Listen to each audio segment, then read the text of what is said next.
Good morning! So, for today, explain ko yung contents ng ating Bblec-Notes. Happy studying!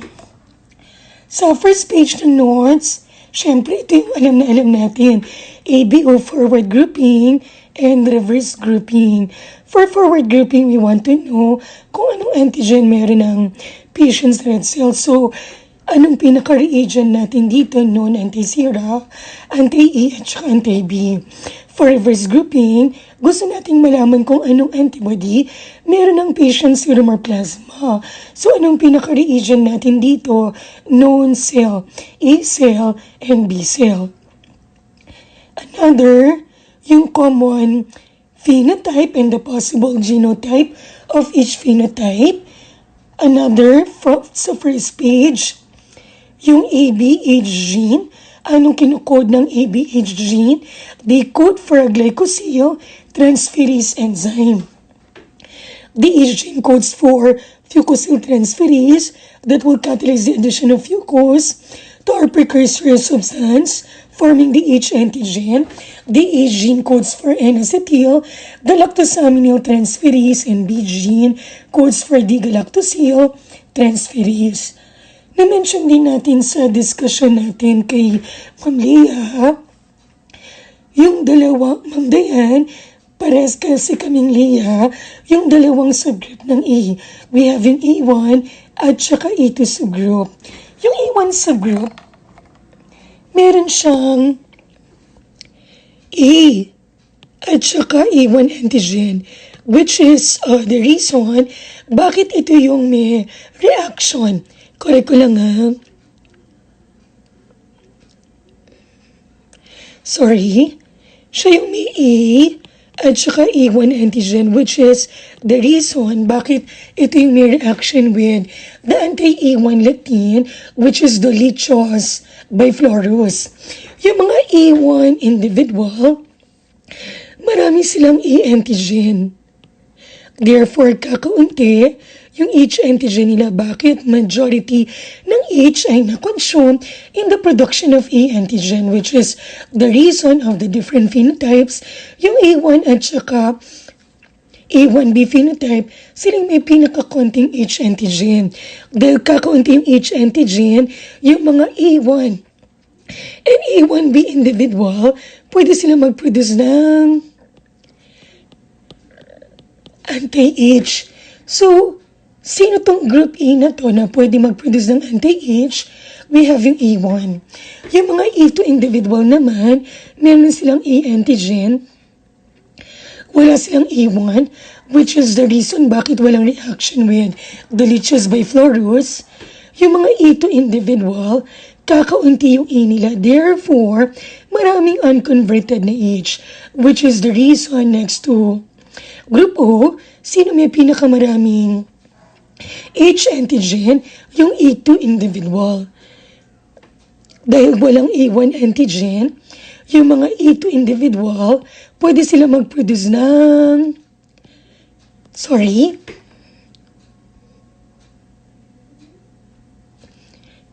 anti-A1. So, sino tong subgroup ng A na pwede mag-produce ng anti-A1? Yung A2 individual. Familiar din tayo na bukod sa A1 and A2, yung mga different subgroups ng A. Iba pang subgroups, other subgroups of A, we have yung A3, AX, at saka AN. Ito yung mga subgroup na may reaction with anti-A or anti-AB, and AM, AY, AEL, ito yung mga subgroup na walang reaction with anti-A or anti-AB, pero may merong A or H substance sa kanilang secretion. Ganon din yung mga group B.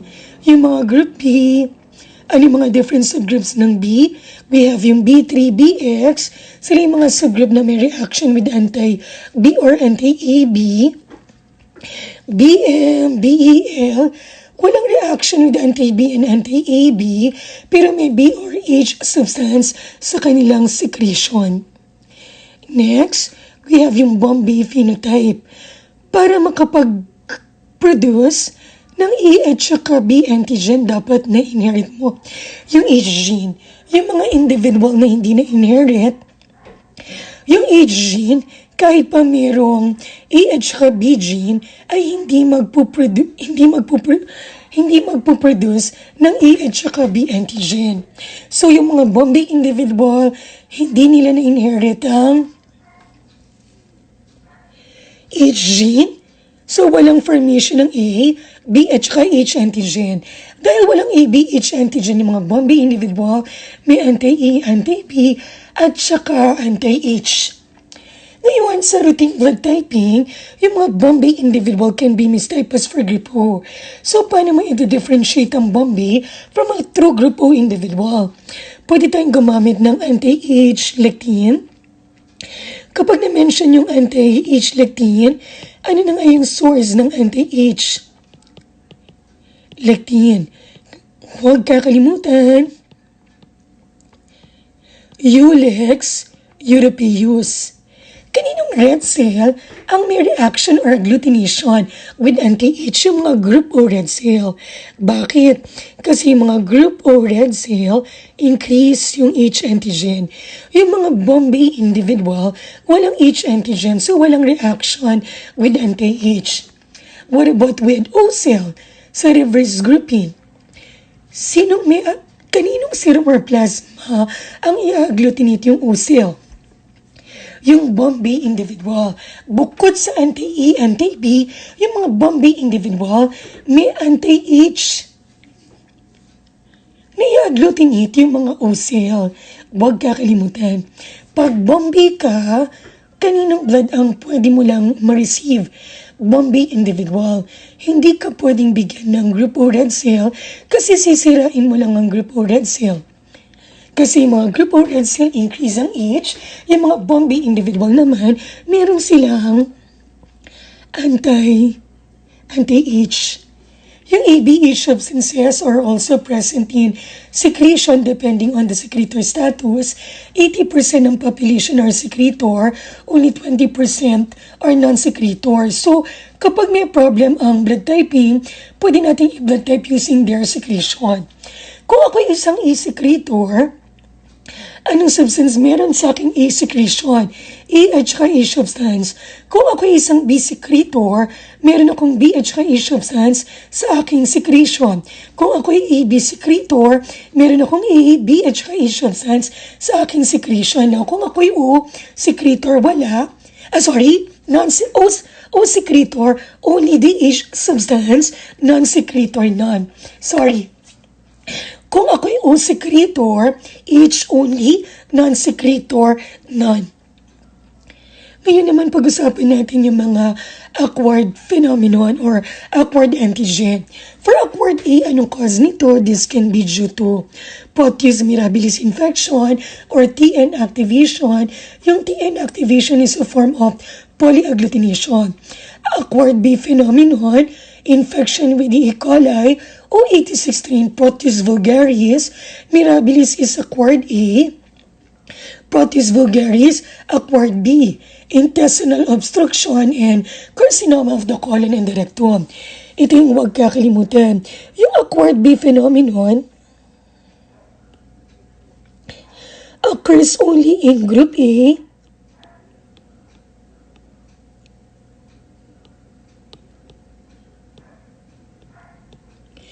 Group A individual. Yung mga Group A individual are mistyped as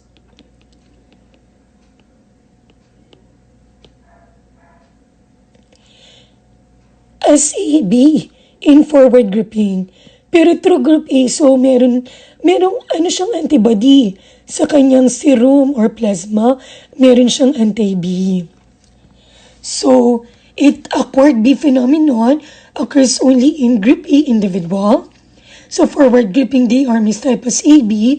Pero pag through AB ka, dapat walang reaction with A cell and B cell. Kasi wala namang antibody. Pero since through Group A to, meron siyang anti-B kaya may agglutination with B cell. ABO antibodies are predominantly IgM, wag lang matanong yung group O. Antibody, yung mga group O antibodies are predominantly IgG. Anti-B produced by group A, anti-A produced by group B, are IgM antibody cold reactive. They react best at room temperature, naturally occurring. IgM antibody, they do not cross the placenta. Sorry, wrong spelling pa, pero corrected na to sa copy nyo. Cannot. Double N.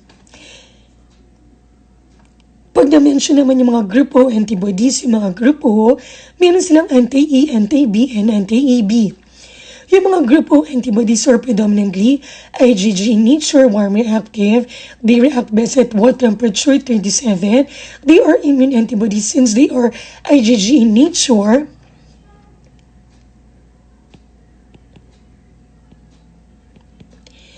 They can cross the placenta. So in ABO-HGN, what is the ABO type of the mother group O? Usually group O. Bakit group O mothers? Yung antibodies nila are predominantly IgG, nakaka-cross ng placenta. Kung may papatandaan ako, huwag kakalimutan yung mga discrepancies between the forward and reverse grouping. Yung first is, yung forward grouping niya siya ay group O. Pero kung group O ka, dapat meron kang anti-A at anti-B pero walang reaction sa reverse grouping. Sino to? Pwedeng group O na neonate. Remember, yung mga ABO antibodies are not well developed at birth. Mga ilang months bago ma-develop. Yung ABO antibodies, 3 to 6 months. Pwedeng group O na elderly as we age, nagdi-decrease ang production ng anti-A at saka anti-B or kaya yung mga immunosuppress. Yung B, sa forward grouping at saka sa reverse grouping, siya ay group A. Pero may reaction with O cell. Anong ibig sabihin pag may reaction with O cell? Ibig sabihin, meron siyang anti-H. Ano tong subgroup ng A na pwede mag-produce ng anti-H A1 subgroup? Yung C natin sa forward grouping siya ay group A. So pag group A ka, dapat ang reaction lang nasa B cell kasi mga group A, meron silang anti-B pero may reaction with A1 cell. So siya ay group A na may anti-A1. Anong subgroup ng A ang pwede mag-produce ng anti-A1? We have yung A2 subgroup. What about yung D? Okay na sana eh. Forward niya is group O pero sa reverse, may reaction with A cell, B cell at saka O cell. Anong ibig sabihin nito? Meron siyang anti-A, anti-B at saka anti-H. So, sino to? Isang Bombay individual.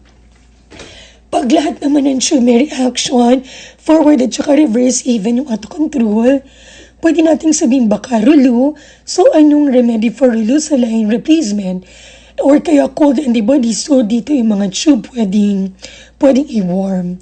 Ito po yung sinasabi ko sa inyo kanina. Ang acquired B phenomenon occurs only in group A individual. Sa forward grouping, anong blood type po nila? A, B. Pero kung mapapansin nyo, medyo weaker yung reaction with anti-B, hindi kasing strong as yung agglutination with anti-A. Pero siya ay true group A. So, meron siyang anti-B sa kanyang serum. So, may reaction with B cell. Kasi kung true group AB to, dapat wala siyang anti-A, wala siyang anti-B. Next, pag-usapan po natin yung RH grouping or RH antigen. Kapag po na-mention to, huwag kakalimutan of the different RH antigen. Ang pinaka-immunogenic is capital D. Next to capital D, small c, capital E, capital C, at ano yung least immunogenic dito? We have in small e. So, by now, baka magaling na kayo mag-convert ng fisheries to winery nomenclature, pero baka maging useful itong shortcut na to. Note, pwedeng i-memorize nyo itong table na to or pwedeng to. Capital R or small letter R kapag yung individual RH positive or RH negative. RH positive kapag may D antigen, capital R. And small r kapag walang D antigen. Number 2, yung combination ng 1 or kaya prime. So this is equivalent to capital C and small e. Number 3, yung combination ng 2, yung number 2 or double prime. Ito yung combination ng small c at capital E. And number 4, yung Z or kaya Y. Ito yung combination ng capital C at saka capital E. So, napansin niyo po dun sa ration nyo na sometimes may mga sagot na, may mga item na may mga 2 or more possible answer. Paano nyo malalaman yung best answer nito? So, ang best answer is yung mas common na genotype. So, sana maging guide itong table na green. For RH typing, do not forget, pag may reaction with anti-D or H positive, ibig sabihin may D antigen. Pag walang reaction with anti-D,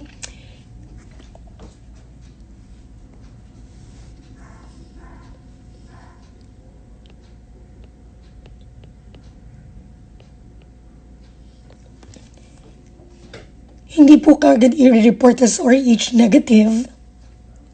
So, magpo-perform tayo ng test for the week D. Test for the week D antigen is an example of what type of test? Indirect AHG test or indirect Coombs test. Pero be sure, yung RH control natin ay walang reaction for the test to be valid. Kasi kapag may reaction po with RH control, the test is considered invalid. Kaiba po ito nung sa Coombs test wherein for the test to be valid, dapat may agglutination, yung mga check cells or Coombs cells. But for RH typing, yung RH control, dapat walang reaction.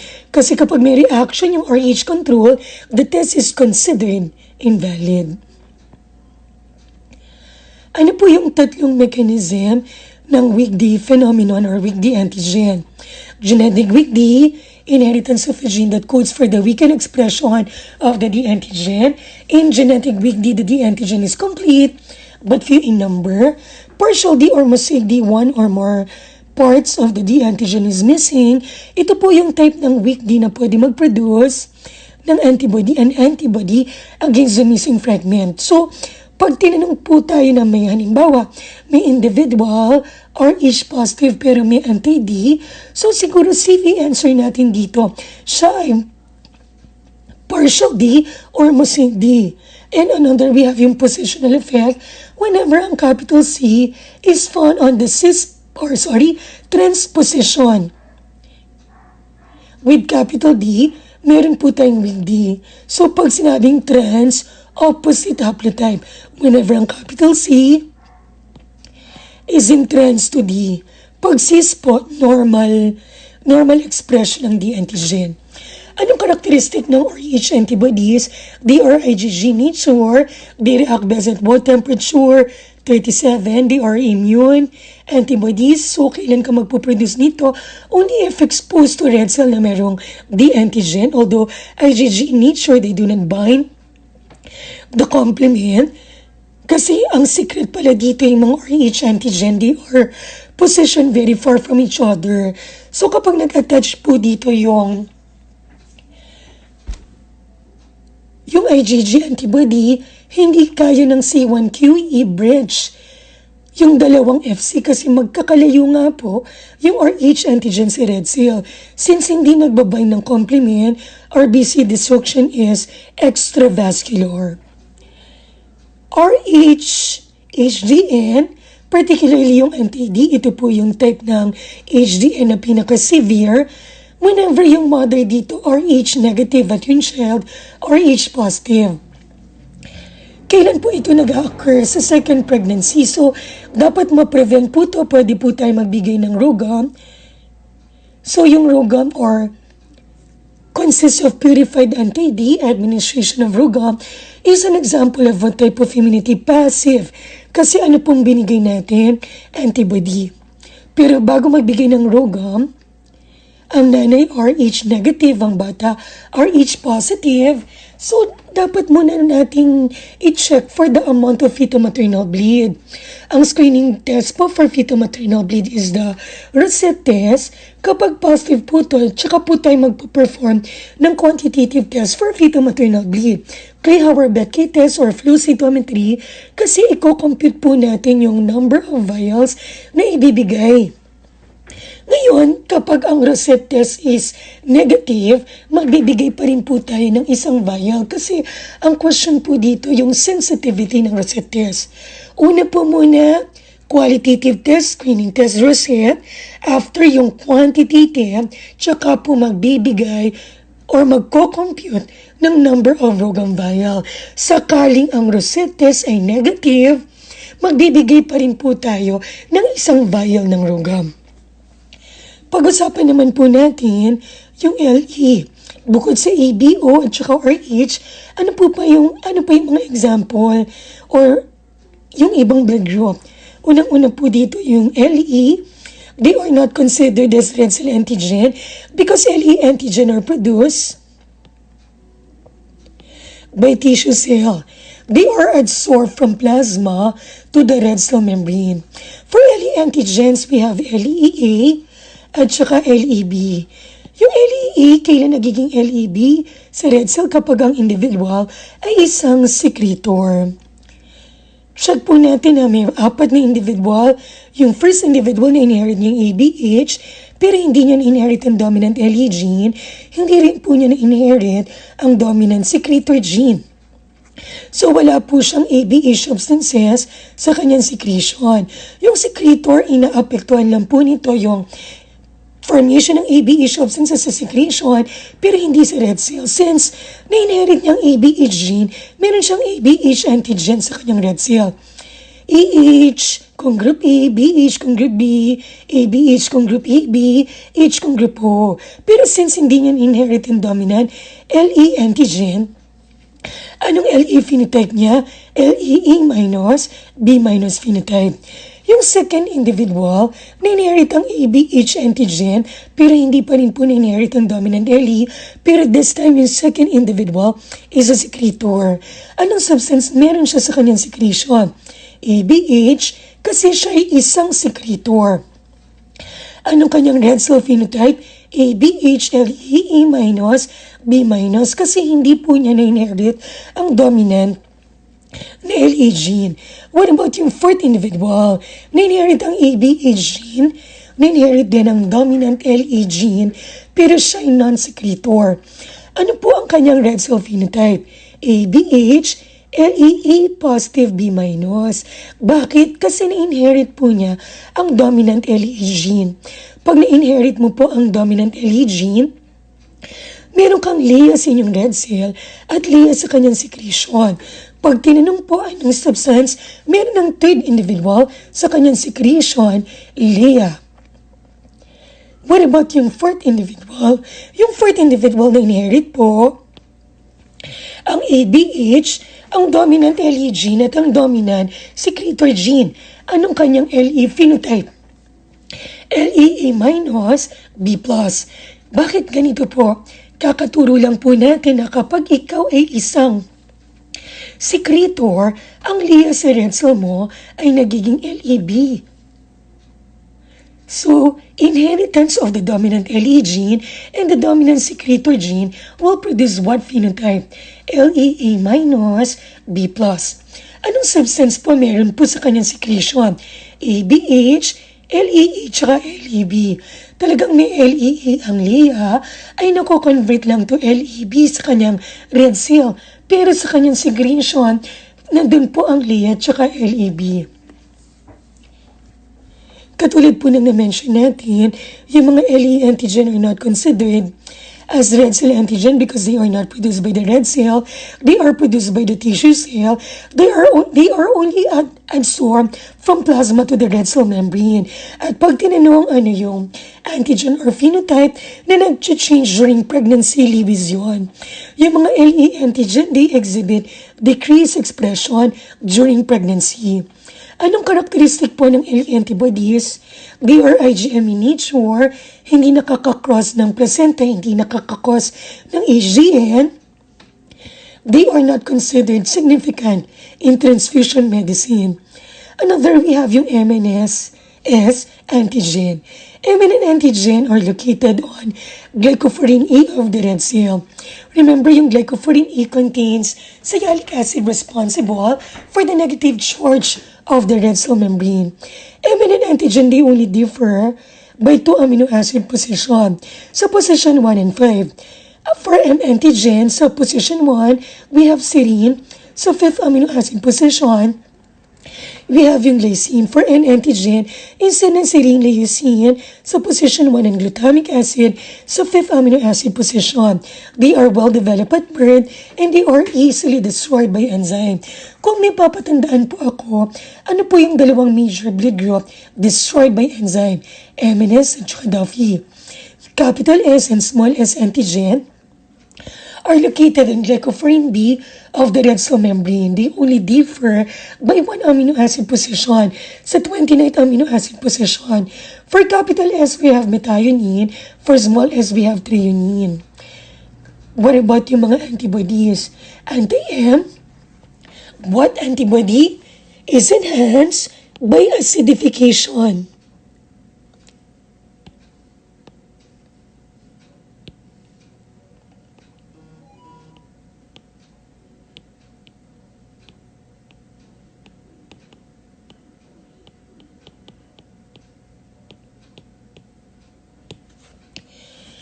Of patient serum anti-M, it is a naturally occurring cold reactive antibody.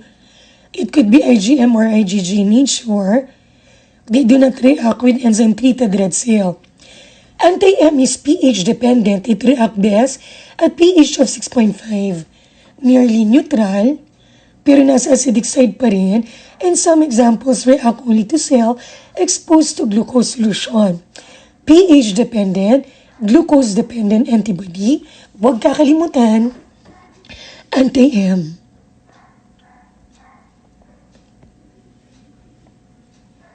Another, we have yung anti-N, a cold-reactive IgM or IgG antibody.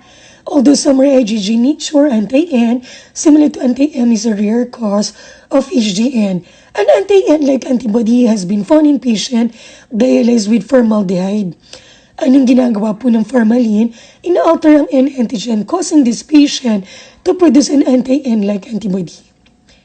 Huwag kakalimutan, an antibody found in renal patient, dialyzed with formaldehyde, sterilized equipment, anti-N. Anti-capital S and anti-small s or IgG nature, they react best at what temperature? 37 degrees Celsius. Ngayon, pag-usapan muna natin yung P blood group. Unang-una, yung P1. Yung mga different phenotype, yung mga antigens of each phenotype and their antibodies.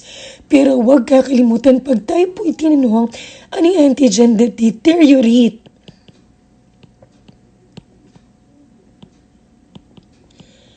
On storage, huwag kakalimutan, we have yung P1 antigen. Ulitin ko what antigen deteriorate? On storage, P1 antigen. Pag P1 phenotype ka, may P1 and P antigen ka, wala kang P antibody. Pag P2 ka, meron ka lang P, wala kang P1. So yung mga P2 individual, meron silang anti-P1. Yung small p or P null, wala siyang P. Wala siyang P1 antigen, meron siyang anti-P, anti-P1. This becomes complex on the discovery of the PK phenotype. Yung mga PK phenotype po, wala po silang P antigen. In place of the P antigen, meron silang PK antigen. P1K individual, meron silang P1 at saka PK antigen. Wala po silang P. So P1K, meron po silang anti-P. Yung mga P2K individual, meron lang po silang PK, wala silang P, wala silang P1. So, yung mga P2K individual, may anti-P, anti-P1. Yung mga P na wala silang P, wala silang P1, wala silang PK. So, meron silang anti-P, anti-P1, anti-PK, forming the compound antibody anti-PP1PK.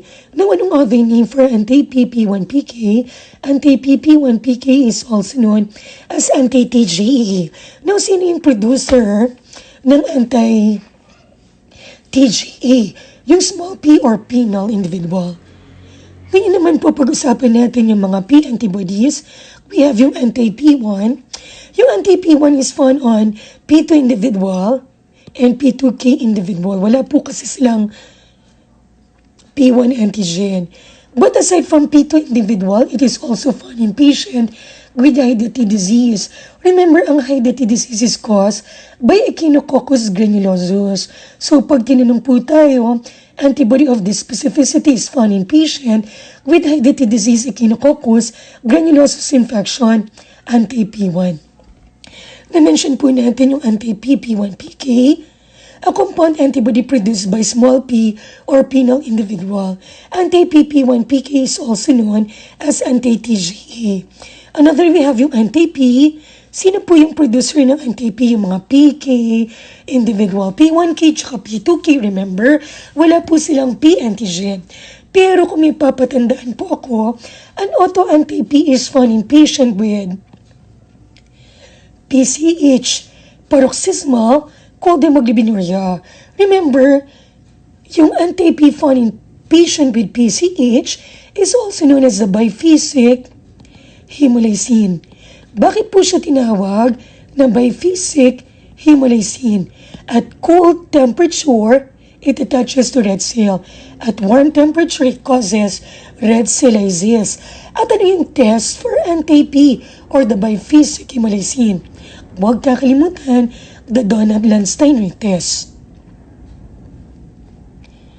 Another, we have yung eye blood group system. I for individuality. Don't forget yung mga neonates.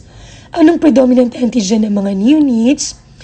Small I antigen. Whereas, tayo namang mga adult, huwag kakalimutan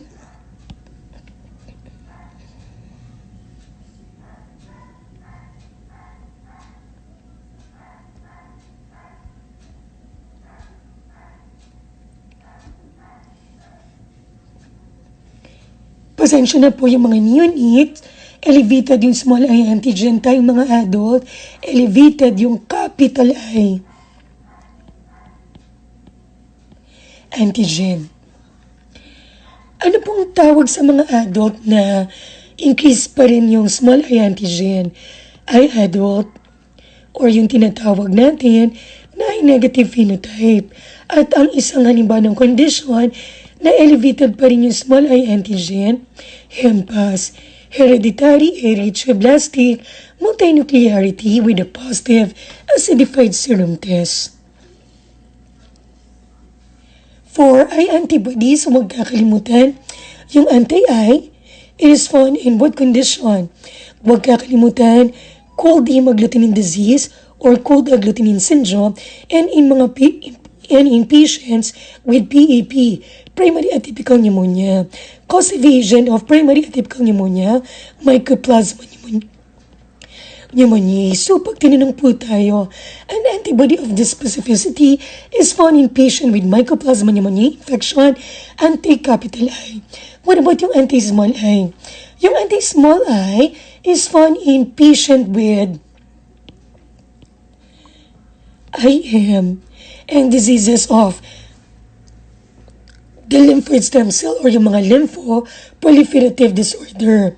Anong example po nito? Yung mga leukemias, reticulosis, at huwag kakalimutan yung anti-small I is also found in patient with alcoholic cirrhosis.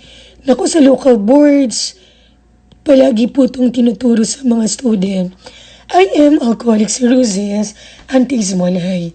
Paano po natin i-differentiate ang anti-capital I from anti-small I? Anong reagent na kailangan natin? Adult cells at saka cord cell. Yung anti-capital I, strong ang reaction with adult cell kasi yung mga adult cell, elevated yung capital I antigen.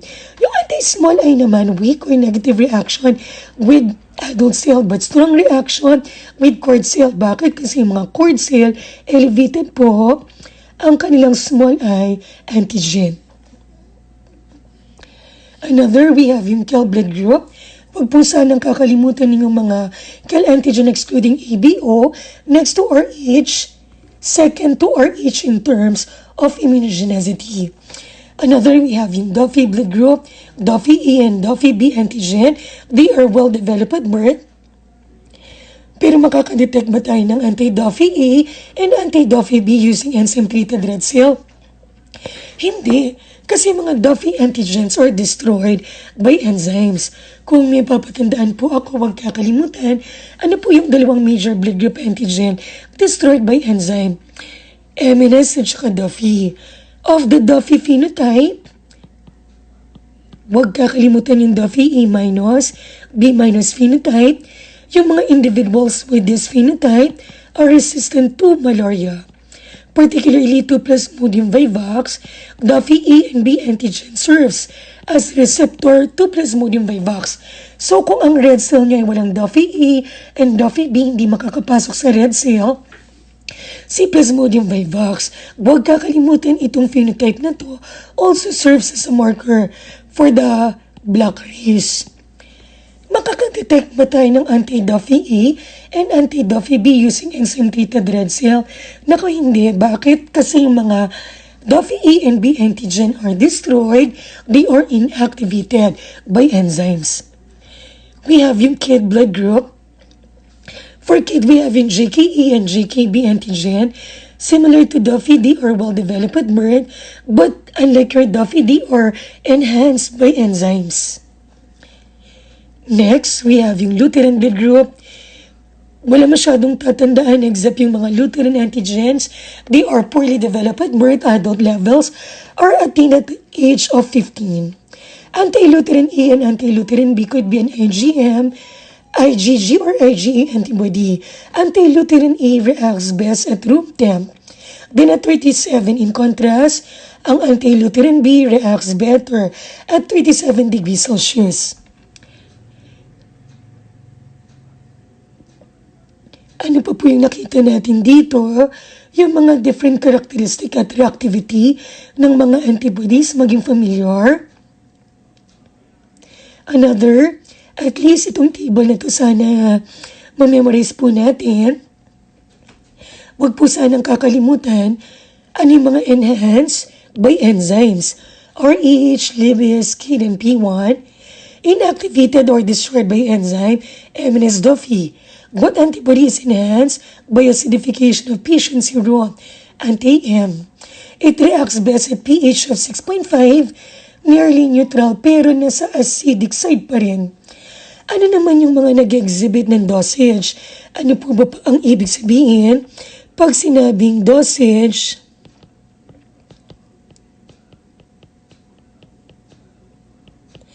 Effect. Stronger reaction with homozygous cell than with heterozygous cell. Ano mga nag-exhibit ng dosage? RH, Duffy, MNS at saka KID. Duffy, the monkey. Bakit monkey? Kasi rhesus monkey and the kid loves to eat MNS. Duffy, the monkey and the kid loves to eat MNS. Para wag po nating makalimutan yung mga blood group that exhibit dosage. RH, MNS, Duffy, and KID. Ano naman yung mga antibodies that binds the complement? ABO antibodies ay KID, Lewis, and P. PCH, biphasic hemolysin. Donat-Landsteiner antibody, anti-P. Cold agglutinin disease, mycoplasma naman yung infection. Anti-capital I. IM alcoholic cirrhosis, anti-small I. Next, pag-usapan po natin yung donation process, yung mga different requirements, maging familiar dito. Siyempre, unang-una, donor should appear to be in good health. Another, maximum of 10.5 ml of blood per kilogram of donor can be collected. The ideal weight is 110 pounds in kilograms, 50 kilograms. Yung isang, so ano yung maximum amount of blood that can be collected from a donor? 50 kilograms multiplied by 10.5 ml per kilogram is equivalent to 525 ml.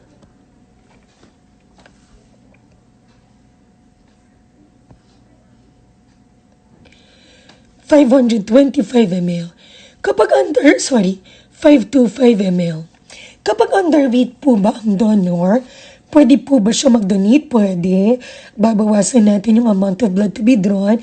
Babawasan din natin yung amount ng anticoagulant. Maging familiar sa 3 formulas na ito. Another, the temperature. The temperature should be less than or equal to 37.5 degrees Celsius or 99.5 degrees Fahrenheit. Pulse rate, acceptable pulse rate is 50 to 100 beats per minute, although a lower pulse rate is acceptable for athletes.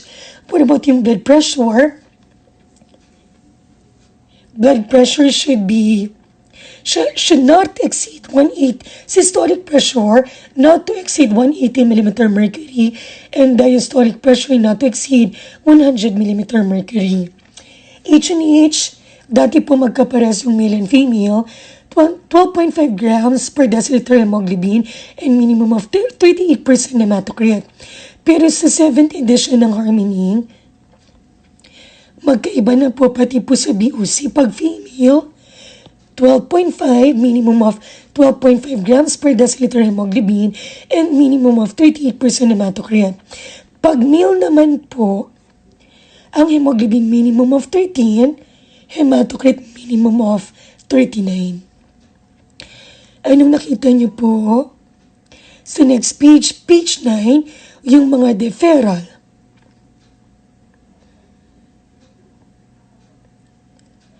Kung may papatandaan po ako wag po kakalimutan yung donor for platelet-pheresis.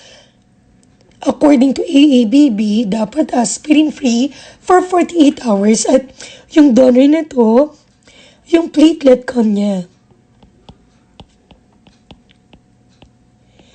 should be at least one value, 150 times 10 to the 9 power per liter. Remember, ito yung normal platelet count.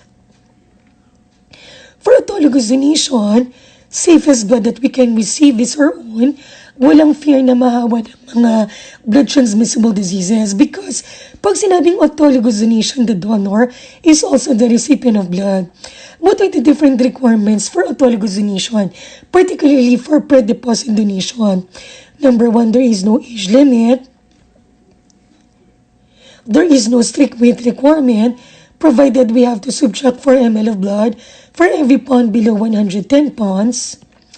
For male and female autologous donor, minimum hemoglobin is 11 grams per deciliter, minimum hematocrit is 33%. Frequency, not more frequent than every 3 days. Now, 3 days is equivalent to 72 hours. Last donation should be completed 3 days before the operation or 72 hours before the operation or surgery. Another, bago po yung mga blood components, pag-usapan muna natin yung mga different anticoagulant and additive. Remember, yung shelf life ng whole blood, magbavari kung anong anticoagulant yung gamit. Ano yung mga anticoagulant na may 21D na shelf life? ACD, CPD, citrate phosphate, double dextrose, CPD-E1, 35 days. Another, we have yung additive solution, Adsol, Nutricel lang po to, and Optisol, or AS1, AS3, AS5. With an additive solution, ano po ang shelf life nito? 42 days. Na-mention natin yung mga Bombay individual. Yung mga Bombay individual, dapat ang blood na marireceive nila, Bombay lang. Pwede ba silang bigyan ng group O na blood? Hindi. Sisirain nila yung group O na red cell kasi yung mga group O increase yung H antigen. Yung mga Bombay individual, meron po silang anti-H. Ang kwento po dito, may Bombay patient, may Bombay blood pero kaka-expire. Pwede pa po yun? Pwede pa po ba yun? Maaari, provided yung outdate dito is within how many days? 3 days. Pwede po siyang i-treat with rejuvenation solution. Anong purpose nito? To raise ATP and to treat DPG. provided yung outdate ng blood is within 3 days or fewer than 3 days. Day 2 ng ating baby, na-mention po yung mga storage lesion. Anong ibig sabihin pag sinabing storage lesion? These are biochemical changes in stored blood. Huwag kakalimutan in stored blood, there is an increase in lactic acid, increase in plasma potassium and hemoglobin. Yung red cell maghihimolay, so from the red cell, maglilik ang potassium and hemoglobin sa plasma. Decrease ATP, decrease 2,3-DPG, decrease pH, decrease glucose, decrease viable cell, and decrease coag factors. Sa page 9, na-mention yung mga different blood components, their indication, storage, and shelf life. Huwag po kakalimutan for whole blood and red cell, the storage temperature is 1 to 6 degrees Celsius, transport temp is 1 to 10. Yung whole blood and shelf life, depende sa anticoagulant ACD, CPD anticoagulant 21 days, CPD A1 anticoagulant 35 days. PAC-RBC. PAC-RBC, huwag pong kakalimutan, this is used to raise the red cell mass of a normal volemic patient or patient with a normal blood volume. Storage condition 1 to 6, transport temp 1 to 10. Anong shelf life nito? Depende sa method of preparation. Let's say open system, knockout na penetrating tubing, it should be administered within 24 hours. Kapag closed system, simasol blood depende sa anticoagulant.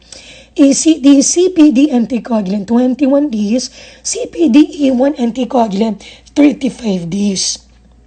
Ang isang unit ng whole blood or ang isang unit ng PAC-RBC will raise the patient's hemoglobin by 1 gram per deciliter and the patient's hematocrit by 3%. Kung maaalala niyo po din po sa short na video na ginawa ko, baka po maitanong, halimbawa po hindi po natin na-draw yung desired amount of blood sa blood bag. Short draw po or low volume unit. Pwede pa po ba yun? Pwede po siyang gamitin as red cell pero hindi na po yung ibang component kasi toxic na po in excess yung anticoagulant. So, short draw, low volume unit, pwede siyang ma-use as RBC. Next, na-mention po dito yung leukophore RBC, paano mag-prepare ng leukophore red cell, filtration, centrifugation, and even saline washing. Kanina po siya binibigay? For patient with history of febrile non-hemolytic transfusion reaction.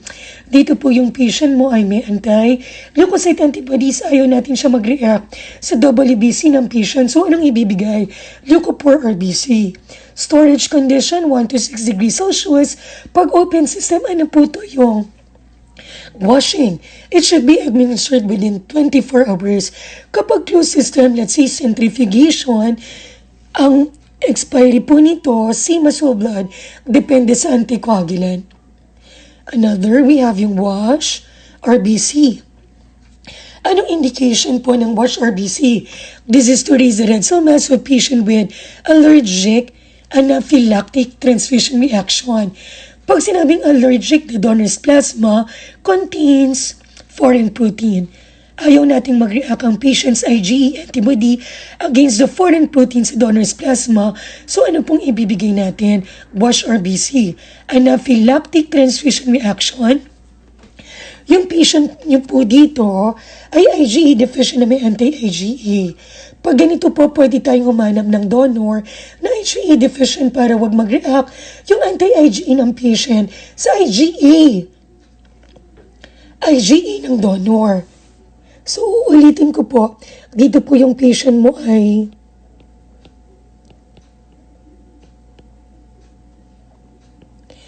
IgE deficient na may anti-IgE.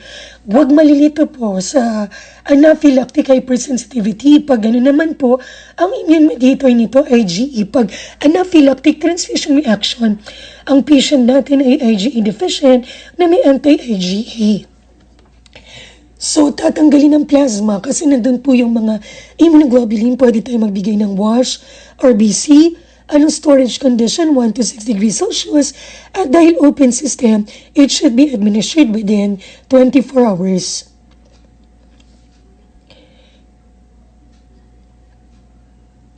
Another po, frozen or BC. Alam natin, blood component with the longest shelf life, frozen or BC. Anong storage condition? Negative 65 degrees Celsius or negative 120 degrees Celsius. Depende sa method of preparation. Ilang taon pong shelf life ng frozen red cell? 10 years. Is it from freezing or from collection? From the day of collection.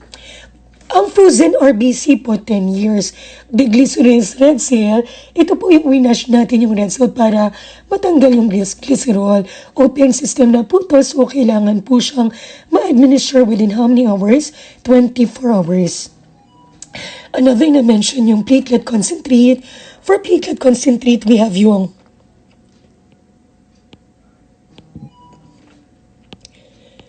RDP at SDP. Yung random donor platelet is prepared from whole blood. How do we prepare random donor platelet from whole blood? Light spin followed by a hard spin. Single donor platelet is prepared by platelet-pheresis. Ang RDP contains 5.5 times 10 to the 10 power platelet. For platelet, ang pH should be 6.2 or higher. 1 unit of RDP will raise the patient's platelet count by 5,000 to 10,000 per microliter. Single donor platelet is prepared by platelet pheresis.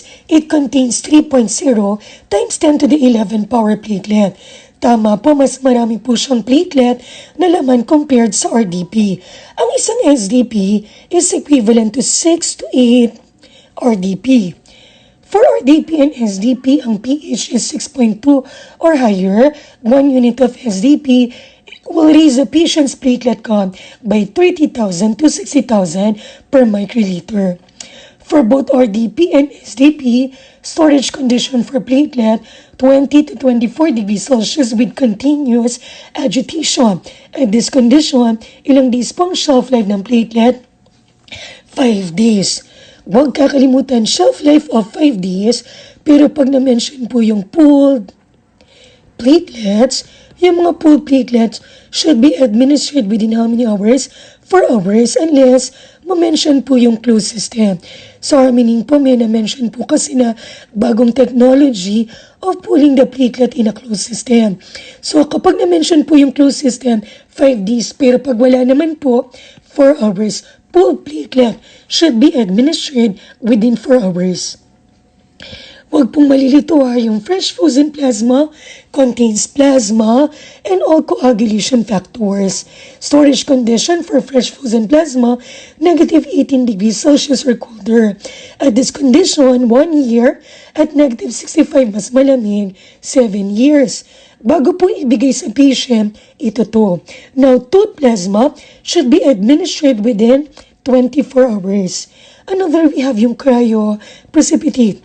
Cryoprecipitate is prepared by controlled thawing of fresh frozen plasma. It contains factor 1, factor 8, von Willebrand factor, and factor 13.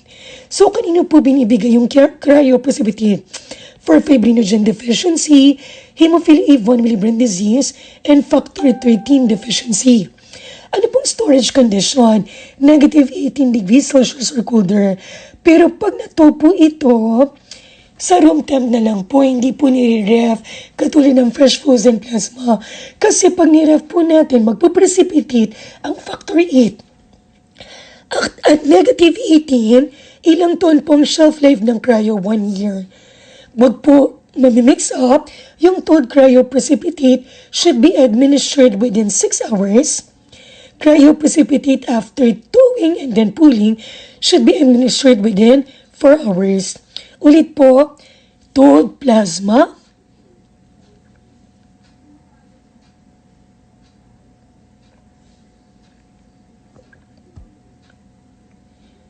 should be administered within 24 hours and thawed cryoprecipitate within 6 hours.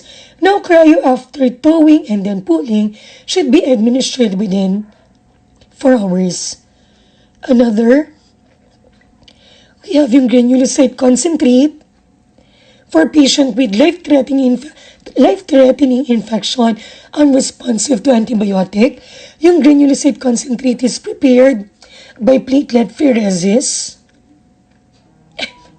Ano sinasabi ko? It is prepared by leukapheresis. It is a type of collection wherein ang in-harvest lang yung mga WBC, leukapheresis, yung unwanted component binabalik sa ating donor. Yung granulocyte concentrate, storage condition, 20 to 24 degrees Celsius parang platelet pero walang agitation, hindi in-store. Bakit? Pagka-prepare, kailangan siya ma-administer within how many hours? 24 hours. I-recap nga lang po natin to. RDP, kung may papatandaan ako, it raised the patient's platelet count by 5,000 to 10,000 single donor platelet. Ang isang SDP is equivalent to 6 to 8 RDP. It will raise the patient's platelet count by 30,000 to 60,000 per microliter. Storage condition for platelet, 20 to 24 degrees Celsius with agitation. Ilang days pong shelf life? 5 days. Ganun din po sa SDP. Pag na-mention po yung pooled platelet, it should be administered within 4 hours. Unless ma-mention yung bagong technology of pulling the platelet in a closed system, pag ganun po, 5 days. Isa pa po, ako'y donor for platelet pheresis. Aspirin free for 48 hours. And dapat po ang platelet count ko should be at least what value? 150 times 10 to the 9 power per liter. Another, fresh frozen plasma at negative 18 degrees Celsius 1 year, negative 65 7 years, thawed plasma 24 hours. Cryo precipitate, negative 18 degrees Celsius or colder 1 year. Cryo after thawing, it should be administered within 6 hours. After thawing and then pulling, it should be administered within 4 hours. Granulocyte, it is prepared by leukapheresis, a type of collection at WBC lang ang ini-harvest. Anong storage condition? 20 to 24 degrees Celsius without agitation. Hindi po ini-store. Bakit? Pagka-prepare, kailangan po siyang ma-administer within how many hours? 24 hours. Hanggang dito po muna. Salamat!